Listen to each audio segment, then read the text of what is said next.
Paul starts his story in two worlds, one rooted in literature and philosophy, the other in biology and medicine. As a boy growing up in Arizona's wide open spaces, Paul roamed the desert, devouring books, asking the big questions. What is a virtuous life? What does it mean to be alive? These questions led him first to the study of English at Stanford, where Milton, Conrad, and T.S. Eliot became old friends. But mere words, he realized after a while, weren't the whole answer to the mysteries of life and death. He wanted to bridge philosophy and the flesh. So Paul pivoted. He added biology, fell in love with the brain, and eventually set his sights on medicine, neurosurgery, the most exacting, intimate study of the intersection between body and identity. We walk with Paul through 10 years of medical training, the sleepless stretches, the moral dilemmas in operating rooms, the thrill and terror of holding another person's life, literally in his hands. Paul describes long, sticky nights spent comforting families after a shattering diagnosis, making impossible decisions about when to operate and when to warn the family that hope itself might do harm. For Paul, medicine is not just science, but a sacred calling, a chance to touch, heal, and bear witness to the pain, courage, and love that fill our short lives. But then, without warning, everything changes. Paul's own body becomes a battlefield. At just 36, he is diagnosed with stage IV lung cancer. One day, he is a surgeon guiding patients through the questions of meaning and mortality. The next, he is the patient, lying under harsh fluorescent lights, reading his own scans, suddenly at the mercy of the very system in which he's spent years serving others. There's a strange symmetry here.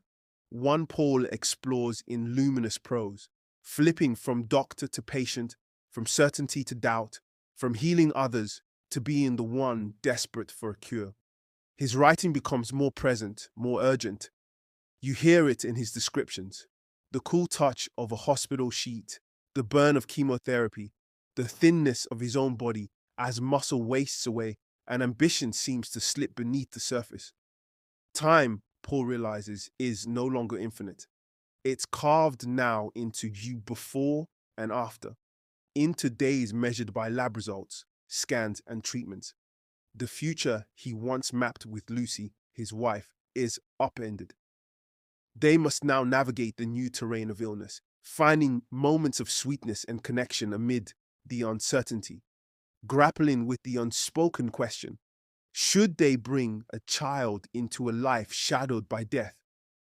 With extraordinary tenderness, Paul and Lucy do decide to become parents. Their daughter Katie arrives, a tiny, perfect embodiment of hope, a living answer to the question of why we go on, even facing the end.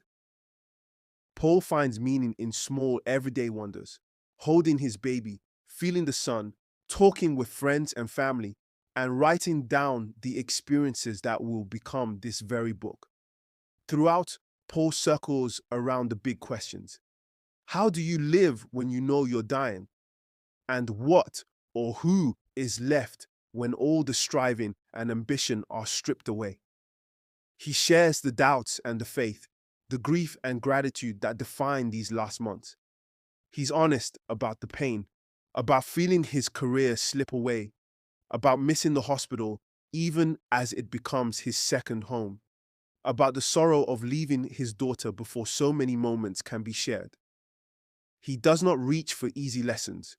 There are no tidy answers, only a series of small, hard-won truths. Presence is everything. Love persists. Meaning is not found in accomplishment, but in being with those you love, in giving and receiving kindness, in facing the end with honesty and courage. Near the end, Paul stops working and begins to let go.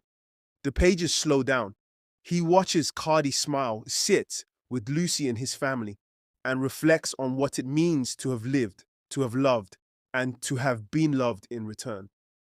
Lucy writes the final pages, a gentle and heartbreaking coda. She describes Paul's last days, still full of grace and acceptance, with friends and family gathered close.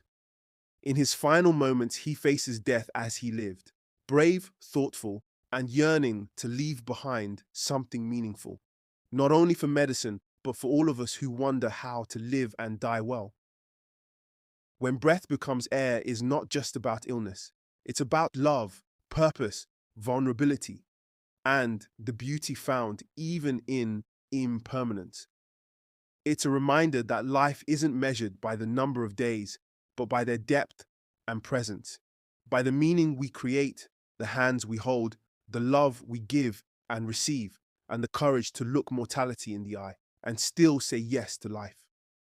So as you listen, let this story move you to reflect on your own life, on what matters, on whom you cherish, on the small, ordinary moments that fill our days. Paul's greatest gift is not in the answers he gives, but in the questions he invites us all to keep asking, right up until the very end. That's the legacy and the grace of when breath becomes air.